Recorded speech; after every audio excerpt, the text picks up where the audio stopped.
je résume grosso modo qu'est-ce qu'on a fait avec les fonctions élémentaires.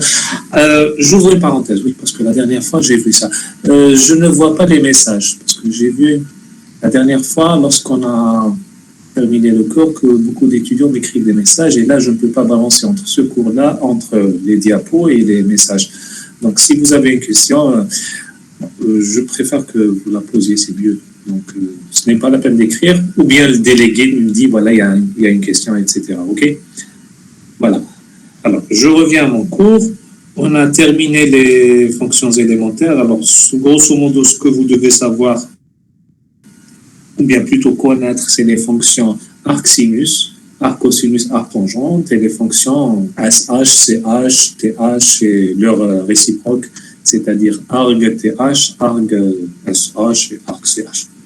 C'est quelques fonctions. Elles ne sont pas très compliquées. Au moins, essayez de connaître le domaine de définition et les dérivés. C'est ça, en général, ce qu'on a besoin après. On aura besoin après pour les DL et pour les intégrales. Alors, aujourd'hui, on va commencer les DL. Alors, pour les DL, alors là aussi, vous n'avez jamais fait les DL. Ne vous inquiétez pas, c'est quelque chose de très sympa, vous allez voir. Alors, c'est quoi un développement limité? Alors, on se donne une fonction, bon, pour le moment assez régulière, cosinus de x. Alors, un développement limité au voisinage, par exemple, au voisinage de 0, c'est-à-dire juste à côté. Lorsque je dis un développement limité au voisinage de 0, c'est-à-dire un voisinage de 0, ou bien on dit un développement lorsque x tend vers 0, c'est-à-dire c'est juste à côté du 0. Ce n'est pas un développement limité au voisinage de plus l'infini ou bien au voisinage de 10, etc. Un développement limité, on parle de développement limité au voisinage de 0, c'est-à-dire juste à côté de 0. Alors, c'est une façon d'approcher la fonction par un polynôme. C'est tout. Alors, vous avez une fonction assez compliquée, par exemple, et vous voulez l'approcher, c'est-à-dire dire, voilà, la fonction égale. Je veux calculer la limite ou bien je vais l'utiliser pour autre chose. Alors, des fois, la limite, etc., c'est un peu compliqué. Alors, qu'est-ce qu'on fait? On calcule son développement limité, c'est-à-dire essayer d'écrire f de x égale à un polynôme, naturellement, plus une petite erreur qu'on va la négliger en général. Alors, lorsque x tend vers 0, bien vers un autre point. Mais voilà, approcher une fonction par un polynôme, etc. Et là, ça va nous servir beaucoup à faciliter à calculer les limites, parce qu'un polynôme, c'est en général, c'est quelque chose de très sympa. Voilà, par exemple, ici,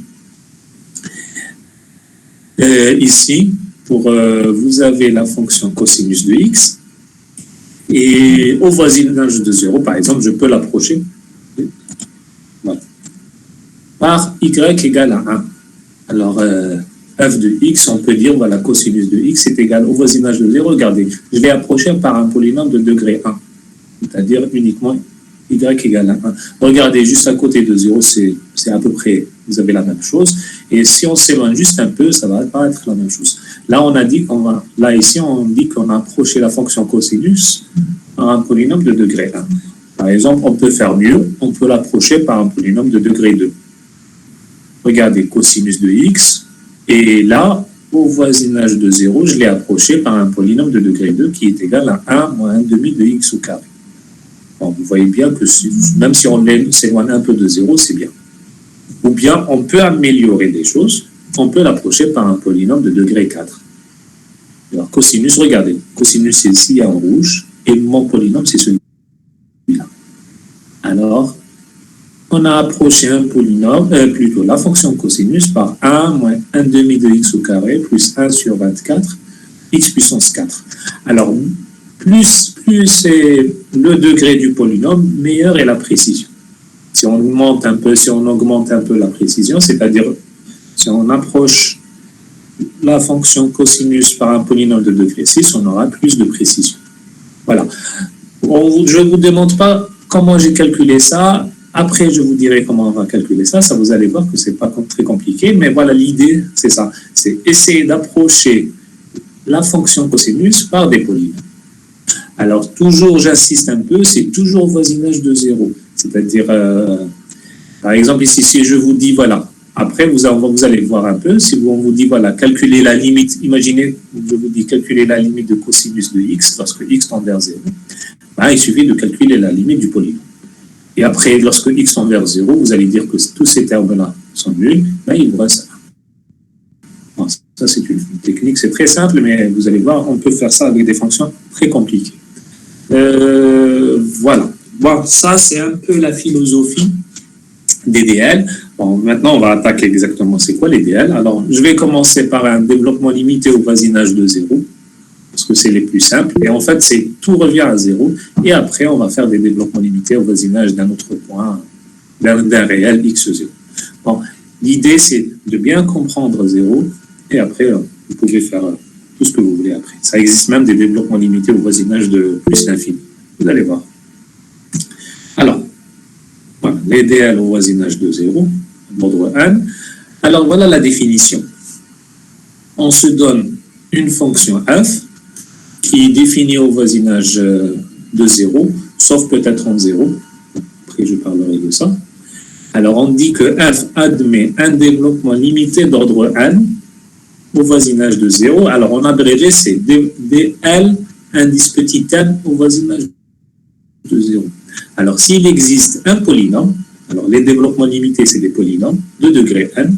Alors, un polynôme de degré n, c'est un polynôme comme ça. C'est jusqu'à x puissance n, à coefficient réel. Alors, les polynômes sont à coefficient réel, c'est A0, A1, ou A1000, les coefficients, tels que, alors la fonction f s'écrit le polynôme, ce qu'on appelle la partie régulière du développement limité, plus, naturellement, un reste. Je dis reste, ou bien on l'appelle des fois l'erreur, etc. Parce que là, voyez, ça, il le faut, parce que f ne peut jamais être égal à un polynôme, sinon il n'y aura plus de fonction. Alors, vous avez par exemple tout à l'heure cosinus de x est égal à un polynôme plus une petite erreur, ou bien ce qu'on appelle le reste de dl. Alors, le reste, on le désigne, c'est une fonction définie au voisinage de 0, on appelle reste de dl ou bien l'erreur. Et ce reste-là, lorsque x tend vers 0, ben le reste va tendre vers 0. C'est pour ça, lorsque je calcule la limite, tout à l'heure j'ai dit la limite de cosinus, je calcule la limite du polynôme, plus naturellement la limite du reste. Et le reste ici, lorsque x tend vers 0, le reste est égal à 0. Donc, je calcule uniquement la limite de la partie régulière, c'est-à-dire la limite du polynôme.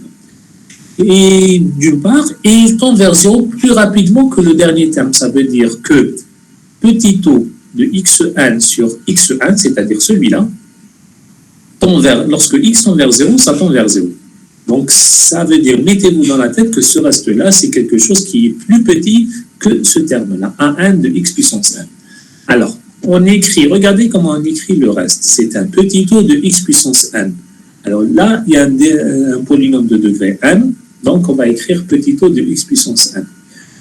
Voilà, c'est-à-dire le degré ici, c'est ce qu'on appelle le reste du dl. Voilà, j'ai tout dit. Je donne des exemples. Alors, ne vous tracassez pas la tête. Comment je calcule les dl?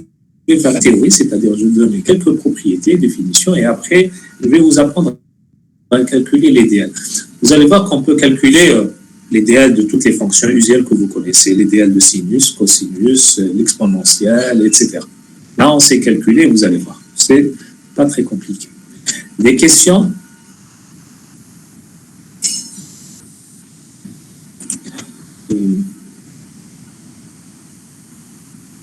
Ok, j'espère que vous m'entendez.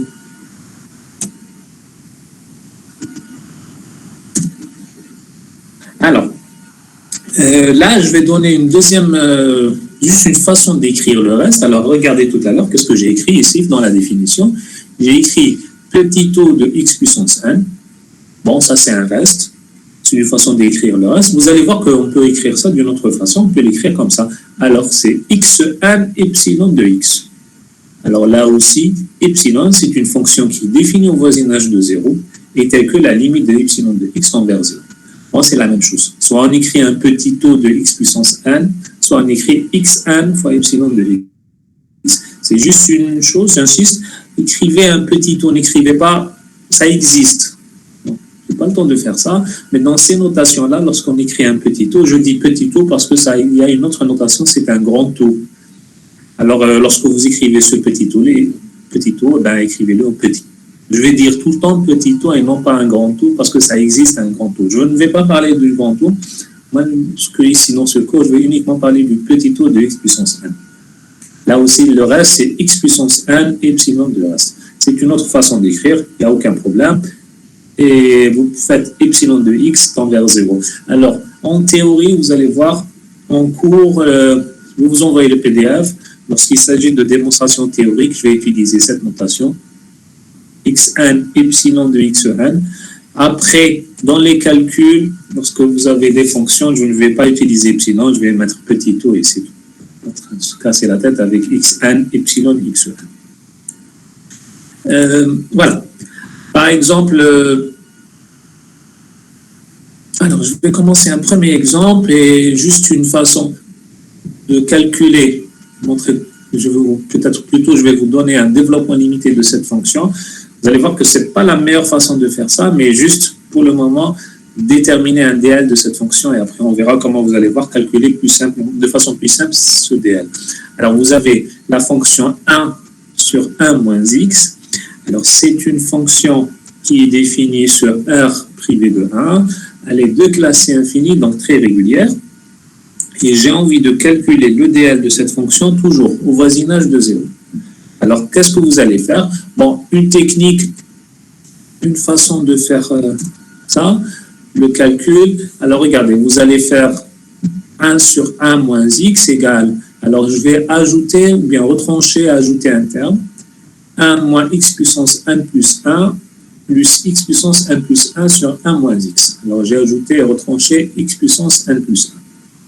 Et qui est égal, et après vous décomposez, vous séparez votre quotient, alors ça donne 1 moins x puissance 1 plus 1 sur 1 moins x, plus x puissance 1 plus 1 sur 1 moins x. Voilà. Et après, alors là, on va utiliser une décomposition qu'on a vue en exercice numéro 3, série numéro 1. Alors rappelez-vous, lorsqu'on a fait a puissance n moins b puissance n. Et on a calculé, c'est lorsqu'on a fait les preuves par récurrence. Monsieur. Oui. Excusez-moi, كيفاش نعرفوا واش نزيدوا ونقصوا؟ Ah non. Oui, ça c'est juste, vous allez voir que pour calculer ce DL, il y a des méthodes plus simples. Là, c'est juste un exemple pour déterminer le DL. Ok, ne vous inquiétez pas pourquoi j'ai ajouté retranché, vous attendez. Voilà. Oui, monsieur, mais si on veut utiliser cette méthode, alors, moi j'ai ajouté x puissance 1 plus 1 pour cette fonction parce que je veux calculer. Oui, vous allez voir. Alors, le x puissance 1 plus 1 parce que je veux calculer un DL à l'ordre 1. Alors, 1 plus 1, regardez ici dans la décomposition. Je termine et vous allez voir là pourquoi j'ai ajouté et retranché x puissance 1 plus 1. OK? Patientez 2 minutes et vous allez voir. Alors, je reviens. Alors, en TD, vous avez fait la décomposition a puissance n moins b puissance n. Alors, vous avez décomposé, c'est a moins b et après, vous avez cette décomposition. Alors, nous, 1 moins x puissance 1 plus 1, on peut l'écrire sur 1 moins x fois ce polynôme, 1 plus x au carré jusqu'à x puissance n. Alors, vous remplacez cette décomposition ici, dans 1 moins x puissance 1, ben vous aurez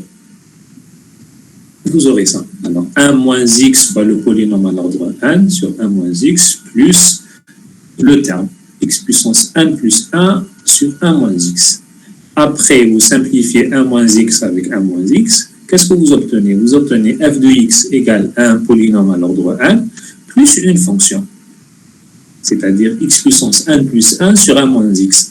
Alors moi, je veux savoir, bien je veux montrer, est-ce que celui-là, c'est un développement limité de f à l'ordre 1.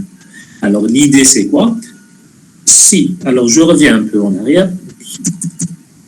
Alors, on dit que f admet un DL au voisinage de 0 à l'ordre 1 si la fonction s'écrit sous forme d'un polynôme plus x1 epsilon de x1. Ben, si et après epsilon, vérifie cette condition. La limite de epsilon de x lorsque x tend vers 0 égale à 0. Ben, c'est la même chose. Si on arrive à écrire une fonction sous la forme d'un polynôme plus ce qu'on appelle un reste, celui-là, et si le reste vérifie la condition, donc c'est gagné. Alors nous,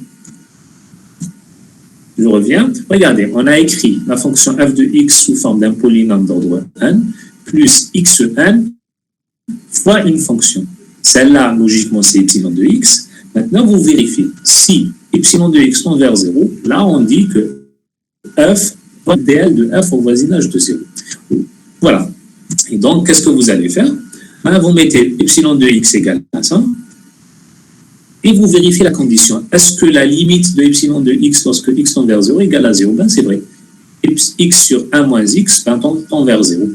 Donc, qu'est-ce que vous allez dire? Vous dites que f admet un dl au voisinage de 0 à l'ordre n, qui est donné par 1 sur 1 moins x égale à la partie polynomiale, ce polynôme, plus l'erreur, bien le reste. Voilà. Je répète toujours, c'est la méthode la plus compliquée pour calculer ça, mais pour le moment, vous n'avez pas assez de bagages pour pouvoir calculer le dl, alors c'est comme ça, je préfère donner comme ça, c'est juste un exemple. Alors, la réponse à votre question, à la question de votre camarade, pourquoi j'ai ajouté x puissance n plus 1 et j'ai retranché, je veux calculer un dl à l'ordre n. Alors, et je connais cette décomposition. Je sais que 1 moins x puissance n plus 1 s'écrit sous la forme d'un polynôme de degré 1 fois un polynôme de degré n. C'est pour ça, moi je veux calculer à l'ordre n, c'est pour ça que j'ai retranché n plus 1. C'est tout.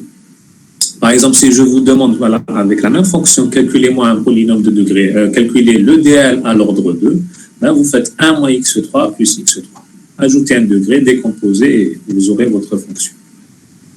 Et je répète toujours, ce n'est pas la bonne méthode pour calculer dl. Vous allez voir qu'on peut très bien calculer avec une autre façon. C'est clair? Ok. Après, le x puissance n epsilon de x, vous pouvez toujours l'écrire avec plus un petit taux de x puissance n. C'est mieux que, à mon avis, c'est mieux que 2. C'est 1 epsilon de x. Voilà. Alors, je continue. Alors là, oui. Alors là, regardez. Je reviens à ce que j'ai dit tout à l'heure. Une fonction définie au voisinage de 0, sauf peut-être en 0. Alors, ici, j'ai calculé le dl de cette fonction au voisinage de 0. Regardez ici, le domaine de définition, c'est R privé de 1. La fonction est définie au voisinage en 0. Alors, dans la définition, on vous dit, voilà, une fonction définie au voisinage de 0, c'est-à-dire dans un intervalle contenant 0, sauf peut-être en 0. Bon, la fonction peut ou ne pas être, c'est pas un problème, peut ne pas être définie au point 0, mais il faut qu'elle soit définie en 0. Alors ici, au voisinage de 0 plutôt. Ici, cette fonction, f de x, c'est 1 plus x au carré plus x4 sinus 1 sur x. Regardez, son domaine de définition, c'est R étoile. Elle n'est pas définie au point 0, mais elle admet un développement limité au voisinage de 0. Alors, comment vous allez faire? Par exemple, si je vous dis, voilà, est-ce qu'elle admet un dl à l'ordre 2? Bon, vous faites comme tout à l'heure, vous appliquez la définition. Est-ce que je peux écrire la fonction sous la forme d'un polynôme plus, j'ai dit d'ordre 2, plus x au carré fois une fonction qui tend vers 0. Vous allez dire, voilà, je vais faire comme tout à l'heure, j'écris la fonction f de x, regardez la structure de la fonction, bon, elle est préparée, donc vous avez 1 plus x au carré, vous allez dire, voilà, un polynôme de degré 2, plus x au carré fois une autre fonction, et vous vérifiez est-ce que la fonction tend vers 0. Voilà, j'ai écrit comme ça, c'est 1 plus x au carré, plus x au carré fois une autre fonction. Alors, l'autre fonction epsilon de x est égale à x au carré sinus 1 sur x. Et vous vérifiez la condition. Est-ce que epsilon tend vers 0 lorsque x tend vers 0? Ben oui, ça marche. Parce que vous avez un x au carré sinus 1 sur x. Ben, si elle tend vers 0, donc, qu'est-ce que vous allez dire? Voilà, le dl de f, c'est 1 plus x au carré, plutôt 1 plus x au carré, plus petit o de x au carré. Et voilà. Et regardez bien, la fonction, elle admet un dl, mais elle n'est pas définie au point 0. C'est clair? Donc, ça existe. Parce que après, on va voir des méthodes, on va supposer plus de conditions de régularité sur f au point 0, mais ça existe des fonctions qui admettent des NDL au voisinage des 0 alors qu'elles ne sont même pas définies en 0. Elles ne sont même pas définies. Après, vous allez voir qu'elles peuvent ne pas être continues, etc. C'est bon? Je continue.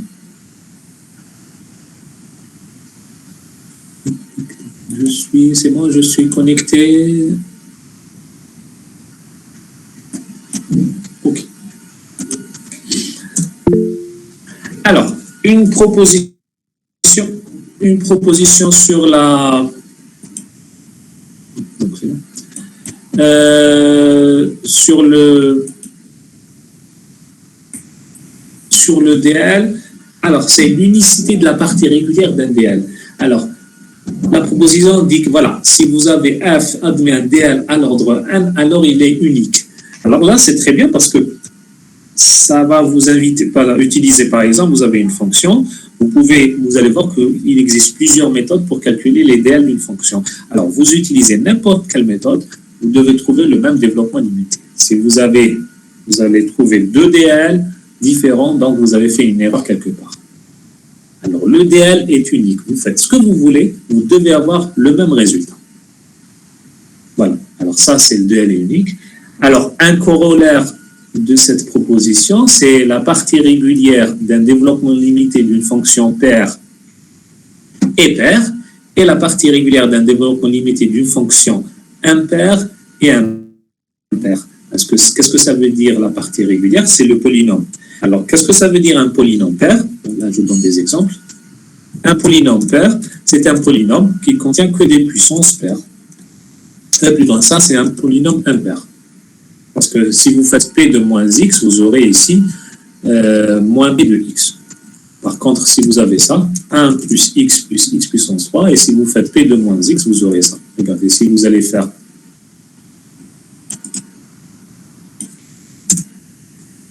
et vous faites ici, comme ça, P de moins X, vous aurez quoi? Vous aurez moins ici, vous aurez moins ici, ben vous n'aurez pas moins P de X.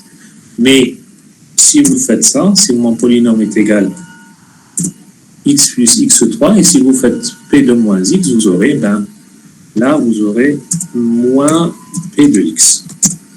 Alors ça, c'est un polynôme qui est impair, et par exemple, un polynôme pair, p de égal 1 plus x au carré, par exemple, plus x puissance 4. Alors là, ici, si vous faites P de moins X, là, vous aurez 1 plus moins X au carré, vous aurez X au carré, plus moins X puissance 4, vous aurez, ben, c'est la même chose, vous aurez X puissance 4. Alors, un polynôme pair, ça veut dire un polynôme contient des puissances paires. Les puissances paires, c'est-à-dire adèdes zaugières. Et un polynôme impair contient que des puissances qui sont impaires. C'est-à-dire adède ici, voilà. Alors maintenant, si vous avez une fonction qui est paire, donc la partie régulière du DL, c'est-à-dire le développement, est paire. Et inversement, si vous avez un DL et une fonction impaire, la partie régulière est impaire. Alors, comme exemple, voilà. Un exemple, voilà le DL de la fonction cosinus de x. Alors, cosinus de x, après, on va calculer cosinus, mais je vous donne uniquement le résultat. Par exemple, un développement limité à l'ordre 6 de la fonction cosinus. Regardez la partie régulière plutôt, ou bien regardez le polynôme ici, la fonction, du DL de la fonction cosinus de x au voisinage de 0. Regardez les puissances, ou bien les monomes, il n'y a que des puissances qui sont paires, parce que cosinus de x est une fonction paire. Et ici, voilà la fonction sinus, le DL de la fonction sinus à l'ordre 7. Regardez la partie régulière, il n'y a que des puissances qui sont impaires. 1, 3, 5 et 7. Et là, sinus de x, on sait que c'est une fonction qui est impaire. Ben ici, c'est un corollaire qui nous permettra au moins de voir si on a fait peut-être une erreur. Parce que si vous faites, par exemple, on vous dit, voilà,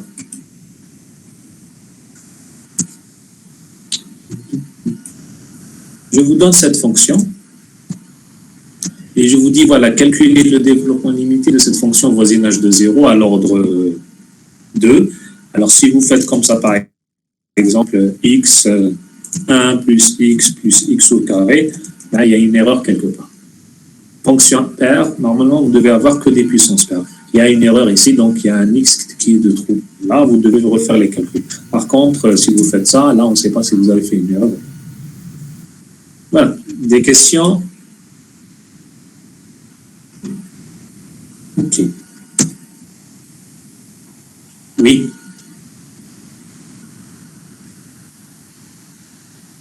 Les étapes, lesquelles? Ah, comment j'ai calculé le DL? Non, mais elle, patientez. Je vous ai donné le résultat, c'est tout. Mais elle. Ça, c'est le DL du cosinus à l'ordre 6. Admettez ce résultat, patientez un peu, je vais vous demander. Après, je vais démontrer comment on a calculé le DL du cosinus. Mais pour le moment, admettez. Je vous donne, voilà, le DL du cosinus est donné comme ça à l'ordre 6. Patientez juste un peu. Je vous ai dit tout à l'heure, je vais faire un peu de théorie et après, on va faire du calcul. Voilà. Ici, un autre corollaire. Alors, si vous avez une fonction qui admet un DL à l'ordre n au voisinage de 0, alors f admet un DL à l'ordre k au voisinage de 0, avec k inférieur ou égal à n. Alors, ça veut dire quoi? Ça veut dire que si vous avez une fonction qui admet, voilà, on vous donne, voilà, soit f, une fonction qui admet un DL à l'ordre 4 au voisinage de 0.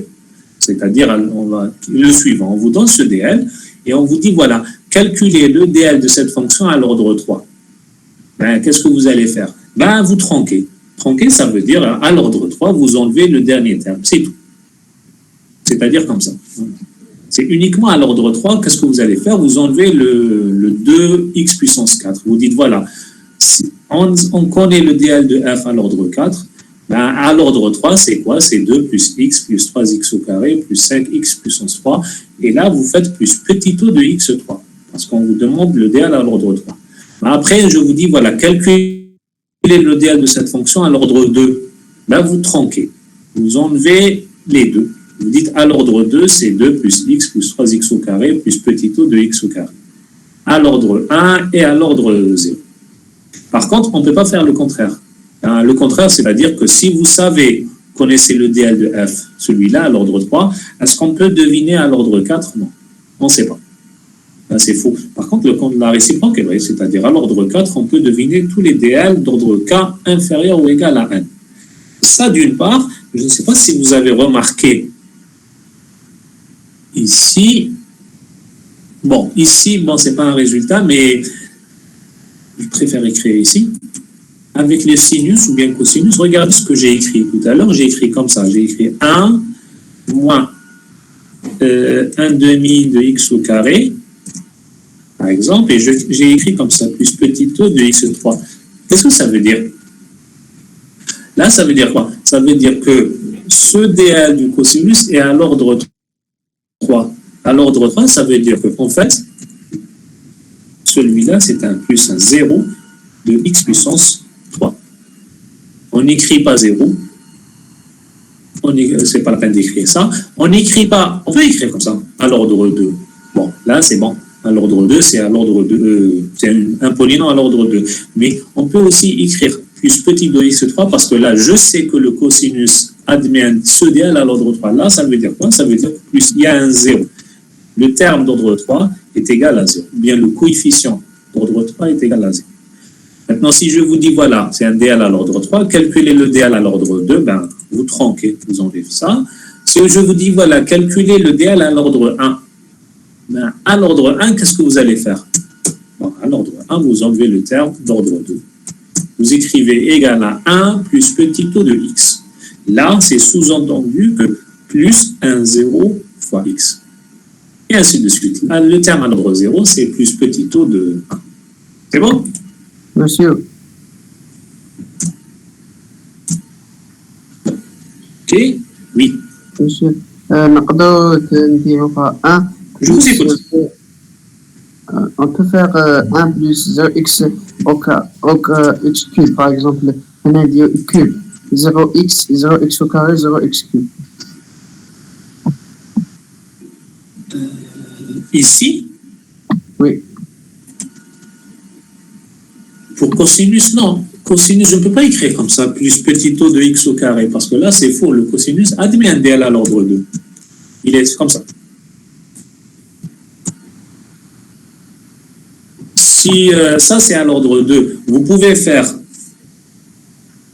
la fonction cosinus. Là, vous pouvez faire comme ça. Vous pouvez faire le DL de cosinus à l'ordre 1. Vous enlevez, vous tronquez, c'est-à-dire vous enlevez tous les termes, ordre 2. Voilà, vous aurez comme ça. Ça à l'ordre 1. Par contre, si vous avez ça, vous ne pouvez pas augmenter le DL comme ça. Là, c'est faux. Parce que là, ça veut dire quoi? Ça veut dire que vous avez fait plus 0 fois x, plus 0 fois x au carré. Alors que c'est faux. Le x au carré, il est là. Voilà le DL. Cosinus, on connaît son DL. Donc, vous ne pouvez pas faire ça. Par contre, vous pouvez descendre. C'est-à-dire, calculer le DL, c'est comme ici dans l'exemple. Si vous avez d'ordre 4, vous pouvez déterminer d'ordre 3, d'ordre 2, d'ordre 1, etc. Mais vous ne pouvez pas remonter. Si vous avez f de x égale à 2 plus petit o de 1, ben, imaginez que vous avez uniquement ça. On vous dit, voilà, soit f, une fonction admettant un DL à l'ordre 0, c'est comme ça. C'est 2 plus petit o de 1. On vous dit, voilà, est-ce qu'on peut déduire le DL à l'ordre... Ça, c'est le DL à l'ordre 0. Est-ce qu'on peut déduire le DL à l'ordre 1? Non, on ne peut pas. Rien ne prouve que cette fonction admet un DL à l'ordre 1. Donc, si vous avez un DL à l'ordre 0, ça s'arrête là. Par contre, la réciproque, si vous avez un DL à l'ordre 1, vous pouvez uniquement déduire un DL à l'ordre 0. Vous ne pouvez pas augmenter le DL. Ça s'arrête là. Je ne sais pas si j'ai bien compris la question. Voilà, un exemple, je reviens un peu en arrière, je vais insister sur les DL. Un exemple que je vous ai donné. Voilà, ici. C'est quoi le DL à l'ordre cette fonction? On a tout à l'heure calculé le DL à l'ordre 2. C'est celui-là, 1 plus x au carré plus un petit o de x au carré. Un petit o de x au carré, c'est x au carré epsilon de x. Si je vous dis, voilà, je reviens à la même fonction, comme ça, calculez-moi le DL à l'ordre 3. Qu'est-ce que vous pouvez faire? 1 plus x au carré plus x4 sinus 1 sur x. C'est quoi le DL à l'ordre 3? On a environ x cube.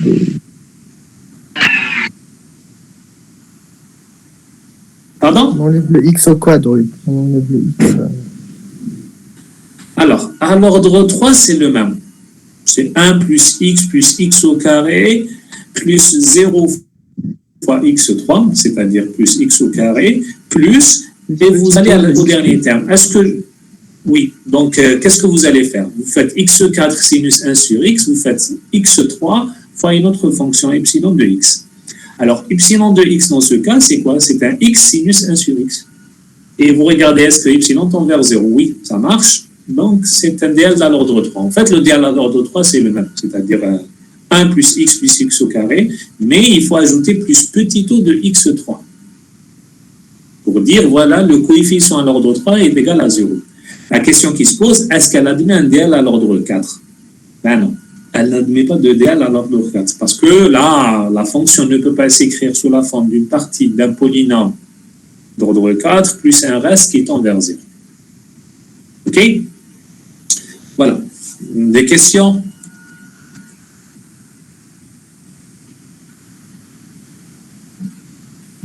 Non? Bon, maintenant, on va faire un peu de... On va calculer les DL des fonctions usuelles. Alors, pour cela, je vais utiliser ce qu'on appelle une formule de Maclaurin. C'est des formules de Taylor. Alors, Taylor, je résume un peu Taylor, parce que, bon, avant le Covid, on nous faisait ça en cours. Maintenant, je n'ai pas le temps, donc je vais essayer de faire ça. Alors, Taylor, c'est la généralisation des accroissements finis. Alors, les accroissements finis, on a donné une approximation à l'ordre 0, c'est-à-dire vous allez faire f de b moins f de a est égal à b moins a fois f' de c. Ben, Taylor, on peut faire f de b est égal à f de a plus f' de a, etc., avec des formules comme ça. C'est généralisation des accroissements finis à l'ordre n. Et après, on peut déduire des formules de ce type-là. Alors, exprimer f en fonction de f0 et de ses dérivés. Là, à l'ordre n. Et avec ce qu'on appelle un reste de Young. Voilà. Alors, ce qui est important ici, essayez de comprendre plus ou moins cette fonction-là. Alors, on se donne une fonction f qui est définie sur AB, qui est assez régulière, c'est-à-dire elle est n fois dérivable au point 0, c'est-à-dire la dérivée d'ordre n au point 0 existe. Nous, après, vous allez voir qu'on va travailler avec des fonctions qui sont assez de classe C infinie, mais le théorème dit que si on se donne une fonction définie sur un intervalle, sur un voisinage de 0, là, par contre, elle doit être définie en 0. Et si la fonction est n fois dérivable en 0, c'est-à-dire que la dérivée d'ordre n au point 0 existe, alors le développement limité de la fonction f est donné par cette formule. C'est f0 plus x fois f' de 0 sur factoriel de 1. Alors là, j'ai divisé par factoriel de 1, en fait, c'est 1. Mais c'est juste pour homogénéiser un peu l'écriture. Parce qu'après, qu'est-ce que vous aurez? X au carré sur factoriel de 2, f seconde de 0, plus x3 sur factoriel de 3 de la dérivée troisième au point 0, etc., plus xn, lorsque je dis xn, c'est x puissance n sur factoriel de n fois la dérivée d'ordre n au point 0, plus un petit taux de x puissance n. Alors, cette formule, on l'appelle la formule de Maclaurin avec un reste de Young. Bon, naturellement, epsilon de x est égal à 0. Voilà, ça c'est une technique, c'est une façon de calculer les dl d'une fonction qui est assez régulière. Alors, ça ne marche pas pour l'autre fonction lorsque j'ai mis x4 sinus 1 sur x. Je reviens un peu avec celle-là. 1 plus x x4, x au carré plus x4 sinus 1 sur x, parce que celle-là n'est même pas définie au point 0. La formule de Maclaurin exige que la fonction soit dérivable à l'ordre 1 au point 0. Donc, si vous avez une fonction qui est assez régulière, voilà son développement de théorème. Voilà. Donc, avec cette formule, on peut éventuellement maintenant calculer cosinus, sinus, l'exponentielle, etc. Avant de calculer les dl, on va faire des corollaires. Alors, imaginez que je connais, f, une fonction régulière. Vérifions les conditions de théorème de Maclaurin. Et donc, si elle vérifie les conditions de Maclaurin, voilà son dl, en utilisant la formule. Et imaginez que j'ai calculé le dl de la fonction en utilisant une autre façon. Par exemple, comme tout à l'heure, la fonction 1 sur 1 moins x. Et j'ai obtenu le dl. Et rappelez-vous la proposition tout à l'heure, qu'est-ce que j'ai dit? J'ai dit que le dl est unique, c'est-à-dire vous utilisez n'importe quelle méthode, vous devez trouver le même résultat. J'ai deux développements limités. Le premier en utilisant Maclaurin, le deuxième en utilisant une autre méthode. Comme le développement est unique, vous devez avoir la même partie régulière. Si la même partie régulière, donc par identification, qu'est-ce que vous allez faire? Vous allez dire que A0 égale à f de 0, A1 égale à f' de 1, A2 c'est f seconde de 0 sur factoriel de 2, etc. Voilà. Donc, vous utilisez Maclaurin ou une autre technique, vous devez avoir le même développement. Et après, pour calculer les coefficients, par exemple, vous faites l'identification. C'est clair?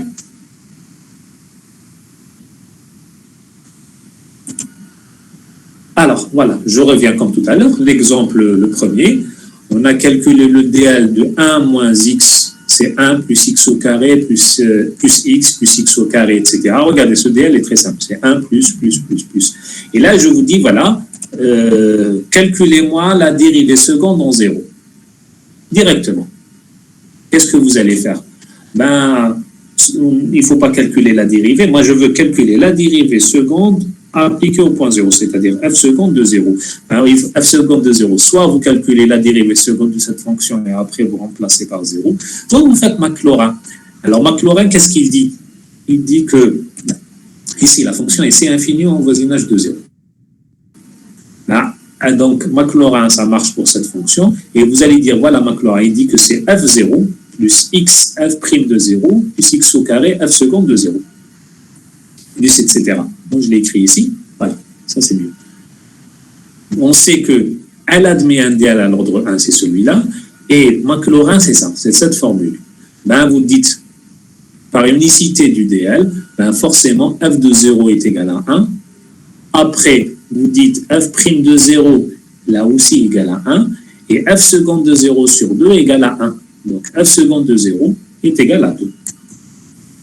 Même, on peut aller plus loin. C'est quoi la dérivée énième au point 0?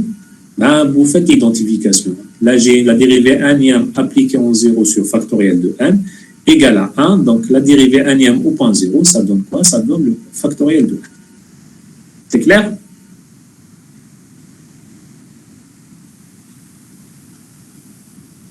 Voilà. Donc, sinon...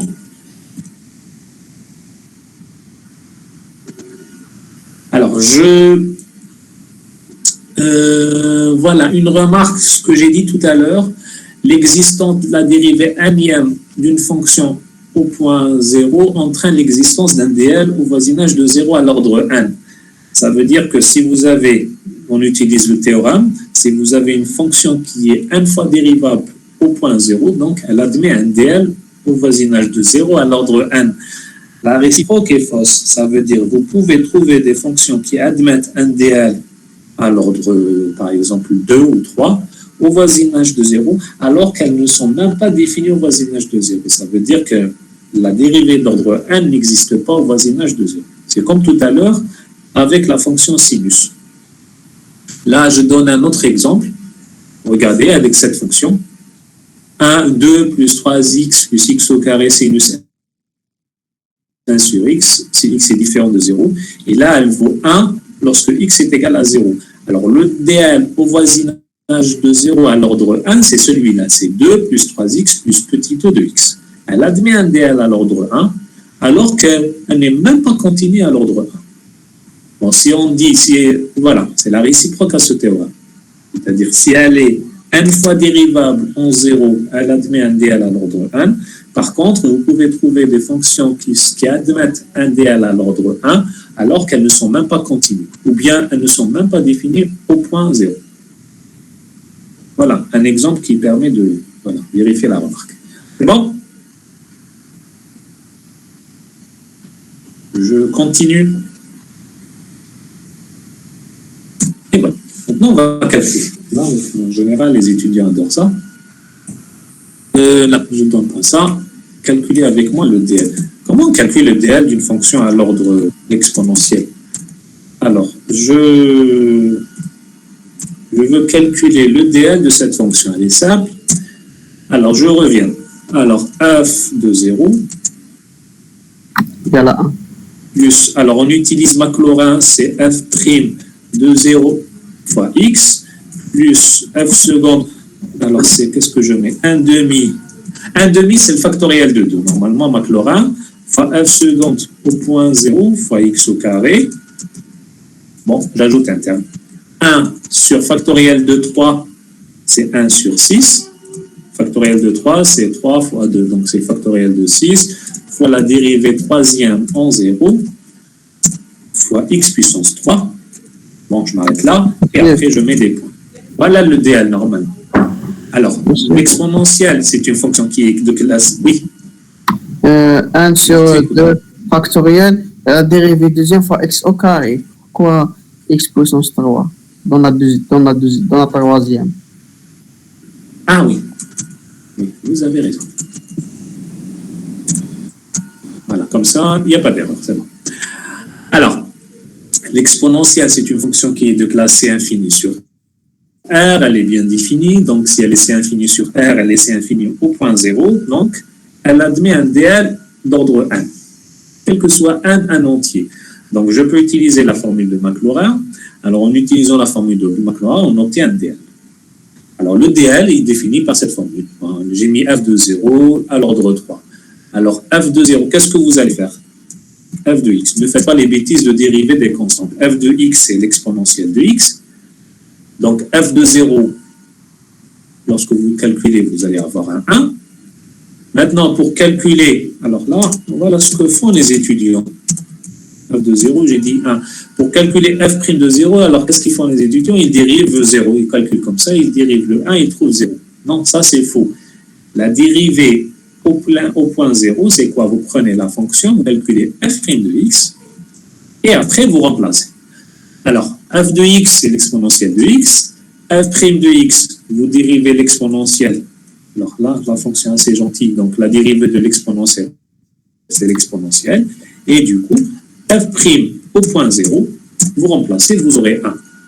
Donc ici, on aura 1. Mais bon, on aura 1, c'est bon. Après, f seconde de 0, ne dérivez pas f' de 0, dérivez la fonction. Alors, f seconde, je mets en rouge, c'est mieux. F seconde de 0, c'est dérivé en x. L'exponentielle, c'est toujours l'exponentielle. Et après, vous remplacez f seconde de 0, là, vous aurez 1. Donc là, c'est 1. C'est comme ça. f3 de 0, ben, vous dérivez f seconde de x, c'est toujours l'exponentielle, et f3 de 0, c'est 1. Donc, vous aurez comme ça. Bon, on laisse les factoriels, c'est bien, parce que vous allez voir. Attendez, ici, il est comme ça. Voilà le DL de l'exponentielle. Si vous dit à l'ordre 3, qu'est-ce que vous allez faire? Vous faites comme ça, et après, vous faites plus petit tour de x3. Et c'est terminé. Vous avez compris? Alors, maintenant, si du cours, on veut généraliser. Alors, qu'est-ce qu'on fait? Si je vous dis, voilà, calculer à l'ordre n, ben là, il faut calculer les dérivées n. Ça sert à ça. On a fait ça en cours. Dérivée n, ben, il faut calculer la dérivée d'ordre n de la fonction f de x, ou bien la dérivée n appliquée à 0. Alors, l'exponentielle, c'est toujours l'exponentielle. Donc, la dérivée n de l'exponentielle, c'est x. Et après, lorsque vous remplacez un 0, vous aurez tout le temps 1. Et donc, après, vous appliquez dans la formule de Taylor. C'est toujours 1, quel que soit 1, donc vous remplacez. Vous remplacez, vous allez avoir une formule assez gentille, c'est celle-là. C'est 1 plus x sur 1, plus x au carré sur factoriel de 2, plus x3 sur factoriel de 3, ce qu'on a fait, plus jusqu'à x puissance n sur factoriel de n, plus petit o de x puissance n. Voilà. Est-ce que c'est clair?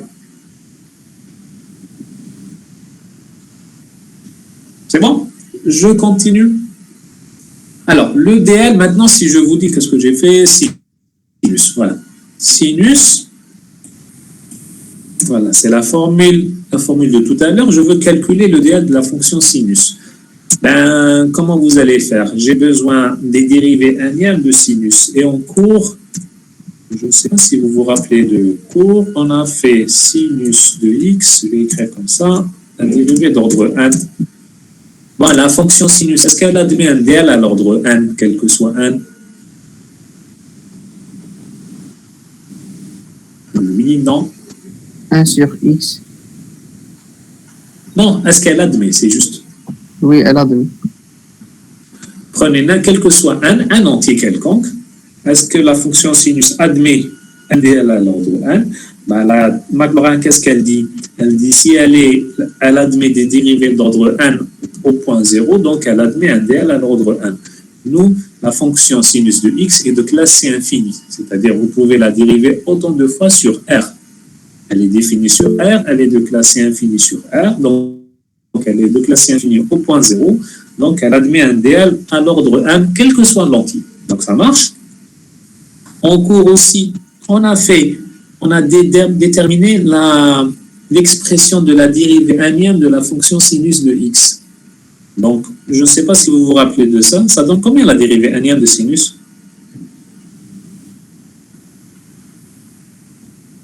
Je l'ai fait. Je l'ai faite plutôt. J'ai calculé, rappelez-vous, on a dit voilà, sinus de x prime. Oui, on a fait sinus prime, on a dit voilà, ça donne cosinus de x, et cosinus de x, ça donne sinus de x plus. Alors, il y a un pi qui est quelque part, il est là, pi sur 2, ça c'est la dérivée première. Et la dérivée seconde, on a fait dérivée seconde, on a dérivé cosinus, vous aurez moins sinus de x, et vous aurez x plus pi, etc. Alors, rappelez-vous, on a fait ça et on a démontré, je ne pense pas récurrence, je vous ai demandé de faire ça. Voilà l'expression de la dérivée n. C'est ça. Donc, une partie, bon, on peut l'utiliser pour calculer la DL. Alors, la dérivée n de sinus de x, c'est sinus de x plus n pi sur 2. Donc, du coup, la dérivée anième appliquée à 0, ben, vous remplacez ici. Vous aurez sinus de 0 plus 1pi sur 2. Et sinus de 1pi sur 2, ça donne combien? Quel que soit n. Soit 1, soit moins 1. Bon, ça se peut être. Alors, qu'est-ce que vous allez faire? Vous allez dire n, parce que, regardez, le n, c'est un entier. Ben, si n égale, plutôt, on va le faire. Si n est égal à, bon, je vais ensuite. Si n égale à 2p, c'est un nombre pair. Donc, si n est égal à 2p, vous aurez quoi? Ben, vous aurez sinus 0.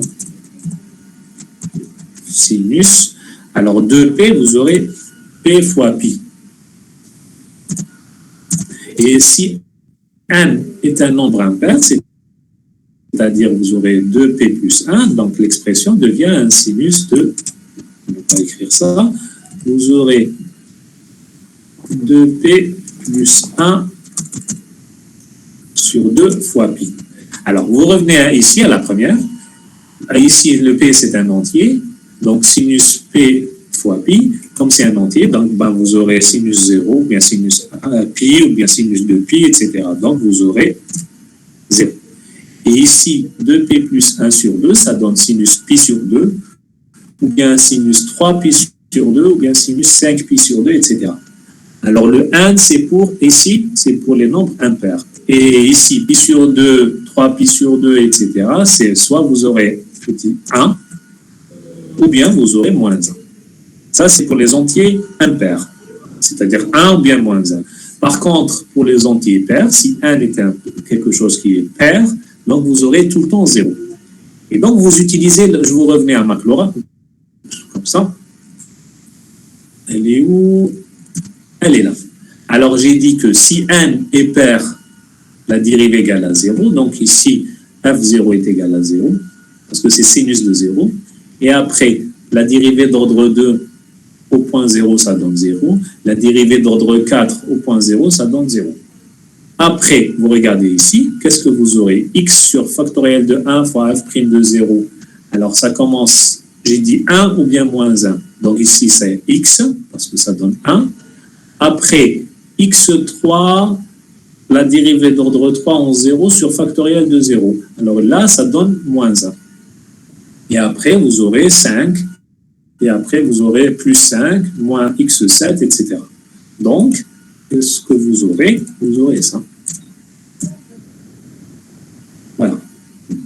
Donc, soit vous aurez plus ou moins 1, soit vous aurez 0. Donc, sinus de x, vous aurez x, moins x3 sur 3, factoriel, plus x5 sur 5 factoriel, etc.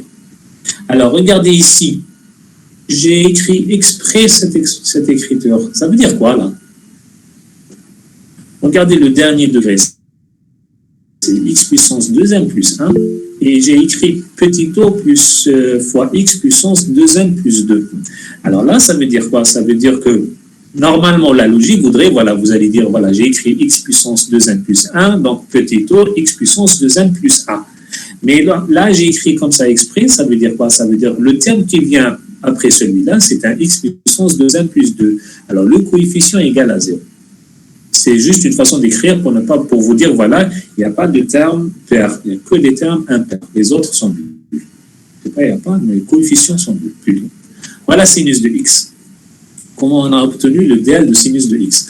Là, il faut peut-être apprendre ces formules, c'est très simple. Ne prenez pas par cœur et vous allez les apprendre. En faisant des exercices, vous allez voir.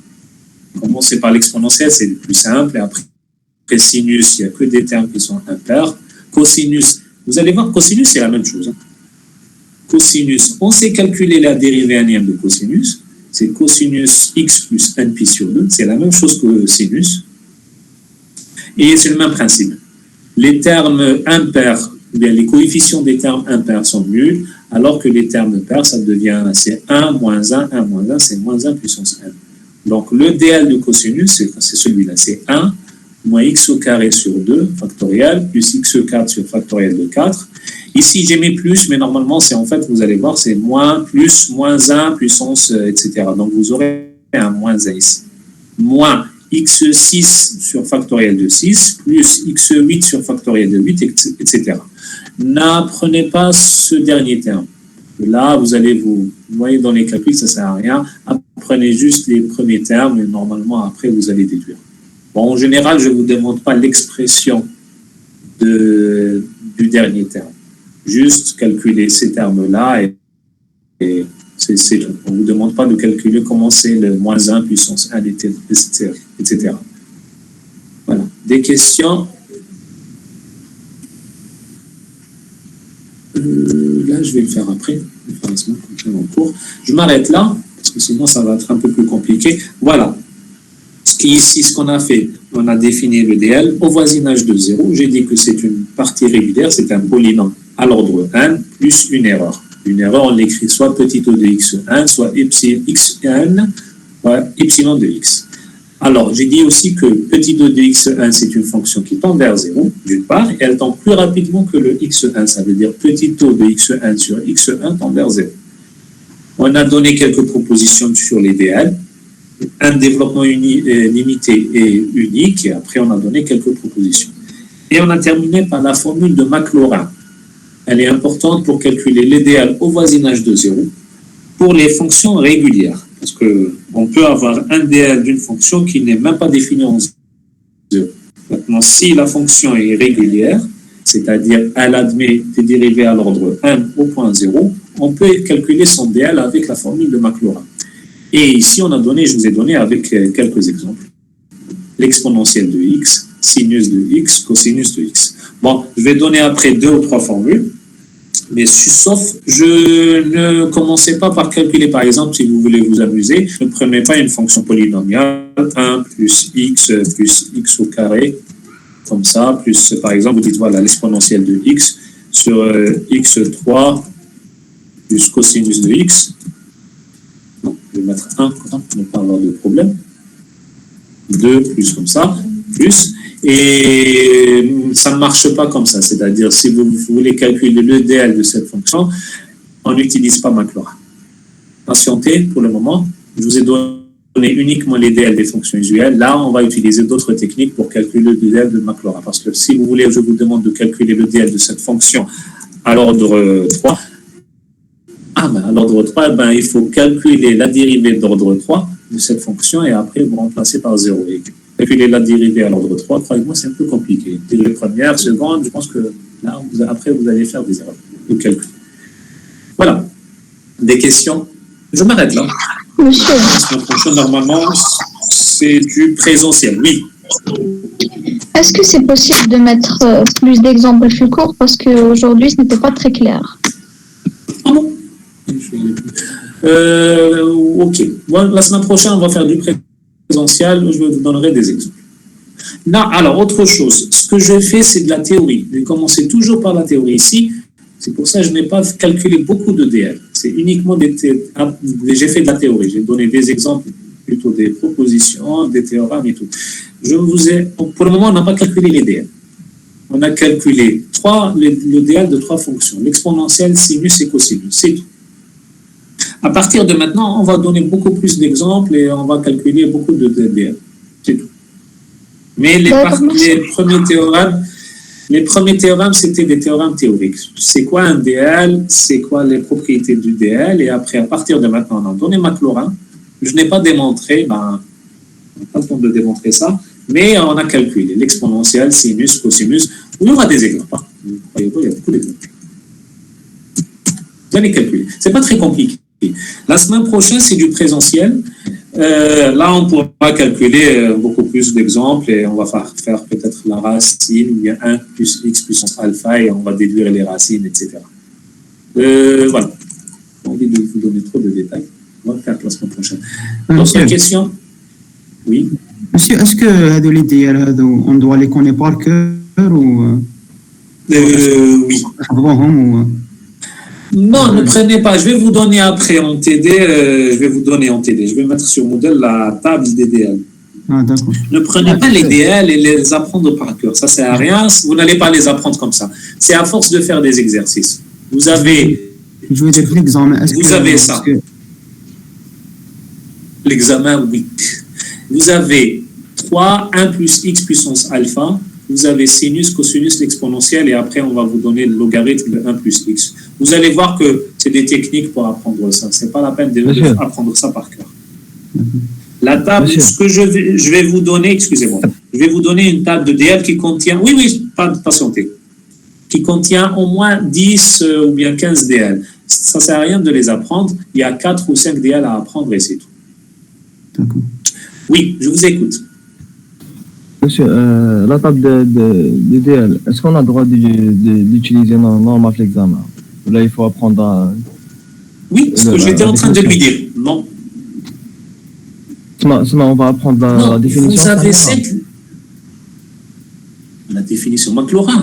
Non, si vous voulez perdre du temps, vous avez l'exponentielle, c'est très simple. 1 plus x au carré 2. Vous allez les apprendre. Si vous faites beaucoup d'exercices, vous allez les apprendre par cœur, c'est pas compliqué. On vous demande pas aussi, c'est ce que j'étais en train de vous dire. Je vais apprendre les premiers et c'est tout. Je vous demande pas. لا واسمه اللي داير ما تعطيهملاش في Je n'ai pas compris. ما تعطيهملاش في l'examen Non. تاع l'expo ولا sinus mais on doit les apprendre. Je vous donne pas la formule parce que la formule des DL, je vous donne pas dans l'examen. Mais vous aurez les DL dans l'examen. ماشي عندنا بزاف لي دي ال ما نقدرش on peut pas les apprendre tous. Je fais pendant 30 ans, ou bien 50 ans, ou là pendant plus, tout le monde, chaque année, on utilise les DL et chaque année, les étudiants apprennent les DL. Là aussi, vous allez apprendre vous-même aussi les DL. D'accord. Mais c'est des profs, ماشي حافظينهم. Bon, par contre, il faut les apprendre pour vous. D'accord, merci. Ça. Oui. D'autres questions?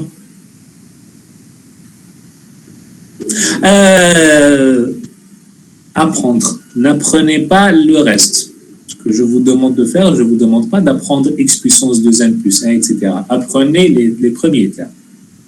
Je ne vous demande pas d'apprendre toute la formule. Vous n'allez jamais apprendre moins 1 puissance 1, etc. Là. Mais apprenez au moins les premiers termes. Après, vous allez déduire l'erreur. Ça ne sert à rien. En général, je ne vous demande pas de calculer à l'ordre 1, mais je vous demande uniquement les premiers termes. Une fois que vous avez appris les premiers termes, c'est bon. Des fonctions usuelles. Je ne vous demande pas d'autres fonctions assez compliquées. 3 ou 4, c'est tout. D'autres questions? Monsieur, le cas زعما تعطينا 1 sur 1 plus x. تعاونا بها 1 sur 1 plus x, 1 sur 1 moins x. تعاونا بها في l'examen. Oui. Je vous donne quoi? L'exercice, calculer 1 sur 1 plus x. زعما في l'exercice حنا نسحقوا le duel تاع 1 sur 1 sur x ولا racine de 1 plus x. تعاونا بها في l'examen. Comment? Je vous donne la formule? La formule تاعها de base. Non. Non. D'accord. Ça, c'est pour les enfants, pour les gens de ST. ST, peut-être qu'on leur donne les DL. Vous êtes MI. Je ne vous donne pas les DL. Monsieur, quand il y a des profs de MI, l'examen, c'est leur problème. C'est pas le mien. Allez, ça va, monsieur. Monsieur, D'autres questions? Oui. si vous ne nous donnez pas les DL, donc ce ne sera pas difficile. Parce qu'on est en tronc quand même. Il y a les gens il y a l'étudiant qui enregistre ça. Et si les gens regardent ça, ils disent que vous êtes, c'est grave. Non, c'est pas compliqué. Je vous dis que les DL, c'est pas compliqué. Il y a plus compliqué que les DL. Les DL, c'est simple. C'est calculatoire. C'est pas très compliqué, les DL.